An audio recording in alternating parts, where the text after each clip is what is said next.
नमस्कार, स्वागत है आप सभी का एनएफ न्यूज पर। मैं हूं आपके साथ रोहित। पश्चिम बंगाल चुनाव 2026 में होंगे, लेकिन अभी से माहौल बना है। अब नया बवाल टीएमसी और बीजेपी के बीच 35 मुस्लिम जातियों को लेकर शुरू हो गया है।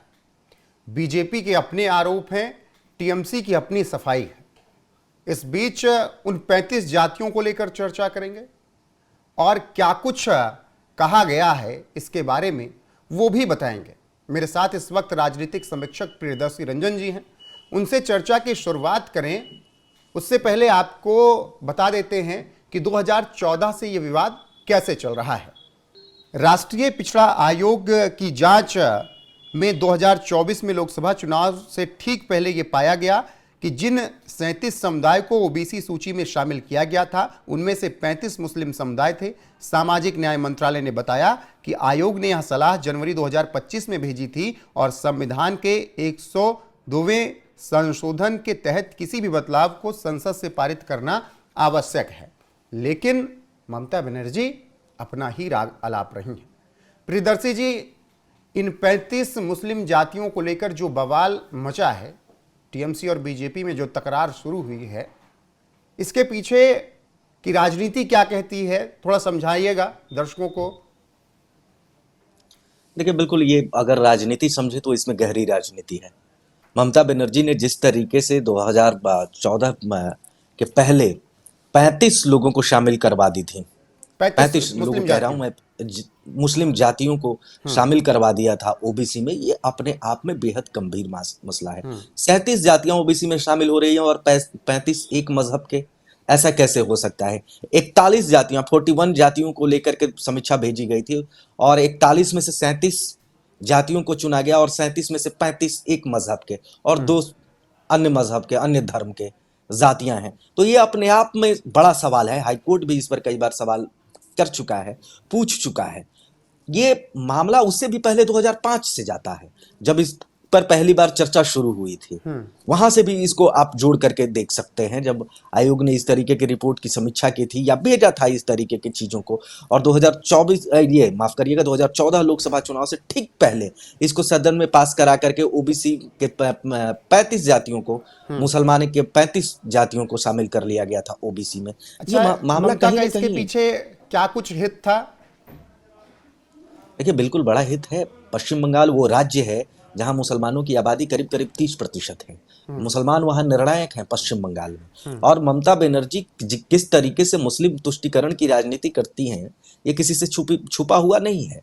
ममता बनर्जी का राजनीतिक हित इसमें पूरी तरीके से है। और आज भी जब आयोग समीक्षा करने की बात कर रहा है या संसद समीक्षा करने की बात कर रहा है, तो ममता बनर्जी बौखला गई है। इसीलिए बौखला गई है कि उनको लगता है कि उनका आधारभूत इससे गड़बड़ा जाएगा।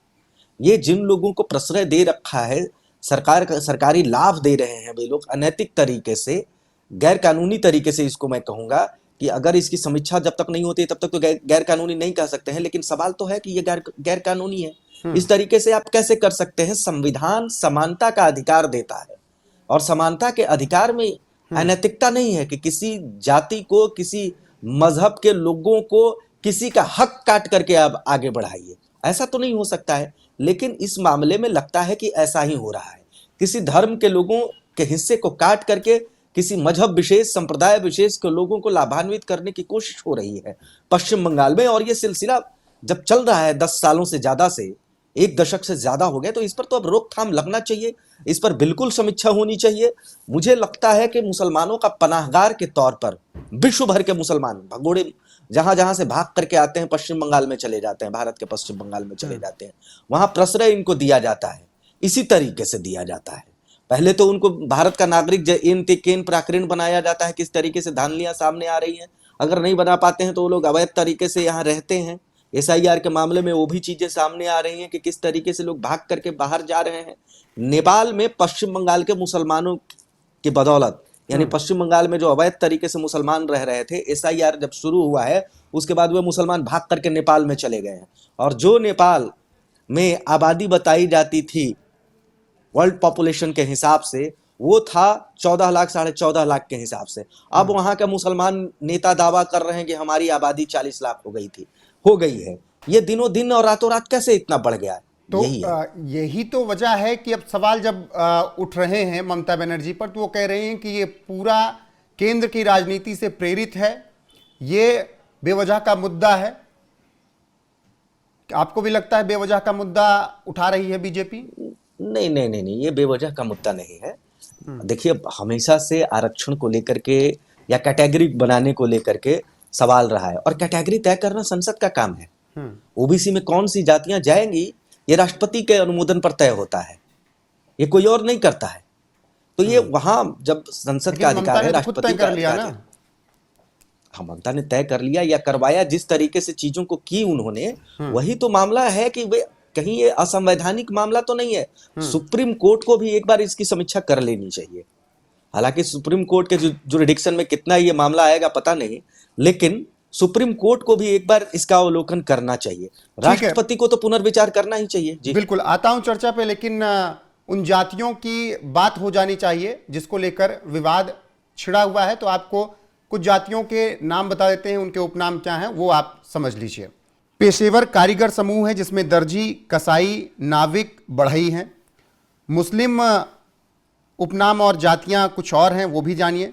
फराजी, मुस्लिम माली, मुस्लिम मंडल, मुस्लिम पियाड़ा, मुस्लिम संपुई, हजाम जिनको आप नाई भी कहते हैं, मुस्लिम जमादार, माझी पटनी, दो में से कोई बोल लीजिए, वो मुस्लिम, मुस्लिम मोल्ला, मोची चमार मुस्लिम, मुस्लिम हल्दर।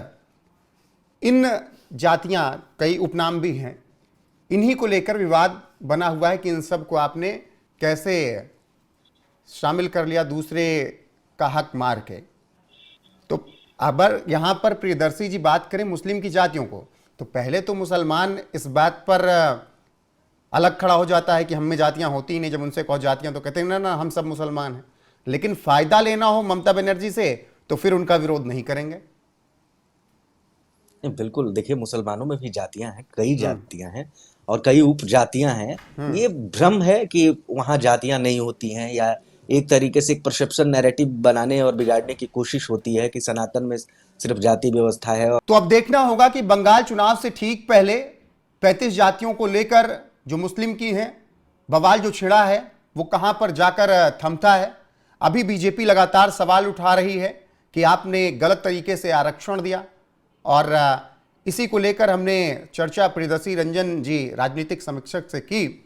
आखिर में एक और सवाल प्रियदर्शी जी, अब जब SIR हो रहा है इस बीच, तब भी ममता को डर सता रहा है कि कहीं जिन्हें आरक्षण दिया वो भी घुसपैठियों ना हो, उनमें से कुछ वो भी न चले जाएं, तो जो हमने किया उनके लिए वो भी फायदा उनको नहीं दिख रहा।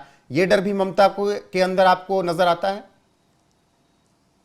जिस एक तरफा मुसलमान में सरकार चली है, निश्चित तौर पर अगर मुसलमान का हित अगर नहीं रहा या ये केंद्र की सरकार ने कंट्रोल किया, तो उसका राजनीतिक नुकसान ममता बनर्जी को होगा। बिल्कुल, राजनीतिक नुकसान ममता बनर्जी को इसका होगा। ऐसे में अब देखना होगा कि आगे क्या कुछ होता है। अभी जिस तरीके से पश्चिम बंगाल में इस चीज को लेकर टीएमसी और बीजेपी आमने सामने, उस पर आपकी राय क्या है कमेंट सेक्शन में जरूर बताइएगा। बाकी प्रियदर्शी रंजन जी, आपका जुड़ने के लिए बहुत बहुत शुक्रिया। बने रहिए हमारे साथ लगातार। नमस्कार।